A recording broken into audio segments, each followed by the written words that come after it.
केंद्र सरकार ने 19 जून बुधवार को यूजीसी नेट की परीक्षा रद्द कर दी। यह परीक्षा एक दिन पहले 18 जून मंगलवार को हुई थी। 2 शिफ्ट में OMR यानी कि पेन और पेपर मोड में आयोजित की गई थी।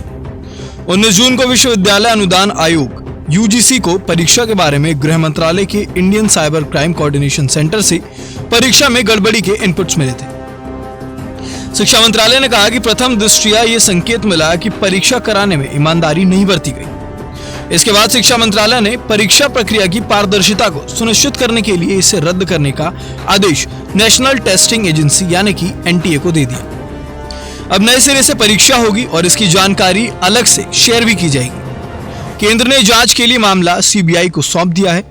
यूजीसी नेट एग्जाम देश भर की यूनिवर्सिटीज में PhD admissions, junior research fellowship यानी कि JRF और असिस्टेंट प्रोफेसर के पद के लिए होता है। पेन पेपर मोड में हुआ था एग्जाम।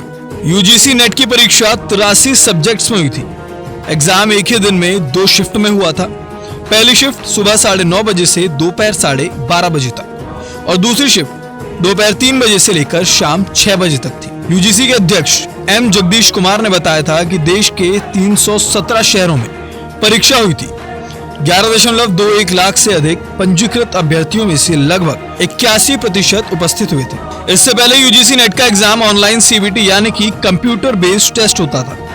यह बदलाव इसलिए किया गया ताकि सभी सब्जेक्ट्स और सभी सेंटर्स पर एग्जाम एक ही दिन में आयोजित किया जा सके और साथ ही दूर दराज के सेंटर्स में भी एग्जाम आयोजित हो सके। तो वहीं यूजीसी नेट एग्जाम रद्द होने पर कांग्रेस ने X पर पोस्ट किया और कहा, मोदी सरकार युवाओं के भविष्य के साथ खिलवाड़ कर रही है। कल देश के विभिन्न शहरों में यूजीसी नेट की परीक्षा कराई गई। आज पेपर लीक के शक में परीक्षा रद्द कर दी गई। पहले नीट का पेपर लीक हुआ और अब यूजीसी नेट का।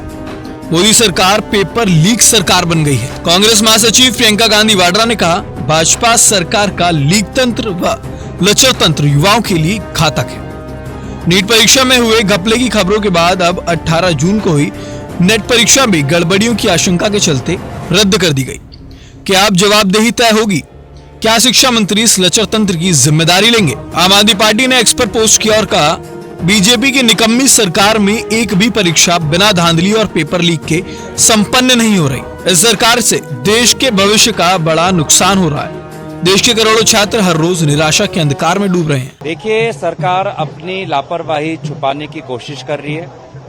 आज सुप्रीम कोर्ट ने भी इसका संज्ञान लिया है और 24 लाख बच्चों के भविष्य के साथ कांग्रेस पार्टी इंडिया अलायंस खिलवाड़ नहीं होने देगी। देखिए, कल सुप्रीम कोर्ट ने भी साफ बोल दिया है कि 0.11% भी अगर कुछ इसमें धांधली पाई जाएगी या धांधली है तो सख्त कार्रवाई लेगी। लेकिन अब समय है सरकार को कुछ एक्शन लेने का। बार बार धर्मेंद्र प्रधान जी छात्रों को और आम जनता को भी गुमराह कर रहे हैं। अब मेरी उनसे अपील भी है कि जब इतनी सारी गिरफ्तारियां हो गई हैं, गुजरात में गिरफ्तारी हो गई, बिहार में हो गई, हरियाणा में गिरफ्तारी हो गई और जिस तरीके से स्कोर कार्ड, जिस तरीके से गुजरात में तो ब्लैंक चेक तक जो प्रिंसिपल था सेंटर के उसके पास से और NTA के डेप्यूटी डायरेक्टर के पास से मिले हैं, तो इसके बाद साफ स्पष्ट हो जाता है कि ये जो नीट का एग्ज़ाम हुआ था, ये नीट का एग्ज़ाम एक बड़ी धांधली है। और मेरी सरकार से भी मांग है कि इस एग्ज़ाम को तुरंत कैंसिल करा जाए और री एग्ज़ाम करा जाए। और साथ के साथ अब तो इस पूरे एग्ज़ाम प्रक्रिया को देखते हुए समझ आ गया कि जो NTA है उसको तुरंत बैन करा जाए। देखिए, जहाँ जहाँ पे भी भारतीय जनता पार्टी की सरकार रही, चाहे गुजरात हो चाहे कोई और राज्य हो, हर जगह इस तरीके से पेपर लीक होने की घटनाएं सामने आ रही हैं। अभी 24 लाख हमारे बच्चों का भविष्य तो अंधकार में है, क्योंकि डॉक्टरी के एग्ज़ाम की, नीट की परीक्षाएं हैं वो लीक हुई। उसके बावजूद भी सरकार अपनी गलती नहीं मान रही है। अब नेट के एग्ज़ाम को लीक करा गया, सरकार अभी भी झूठ बोल रही है। इस तरीके की खबरें कई जगहों से आ रही हैं, बिहार से आ रही हैं कि इस तरीके से पेपर लीक हुआ है, तभी तो आपने उसको पेपर को कैंसिल किया है। मगर क्योंकि सरकार इसको छिपा रही है, इसलिए शक होता है कि सरकार की कहीं इसमें मिलीभगत तो नहीं है। बता दें कि नेशनल टेस्टिंग एजेंसी यानी कि NTA पहले से ही नीट UG 2024 विवाद को लेकर आरोपों से घिरी है। इस मामले में सुप्रीम कोर्ट ने NTA को 2 हफ्तों का नोटिस भी जारी किया है। इसकी अगली सुनवाई 8 जुलाई को होगी। तो वहीं अब इस परीक्षा का आयोजन दोबारा से कब किया जाएगा, इस संबंध में अभी तक विश्वविद्यालय अनुदान आयोग और राष्ट्रीय परीक्षा एजेंसी की ओर से कोई जानकारी नहीं साझा की गई।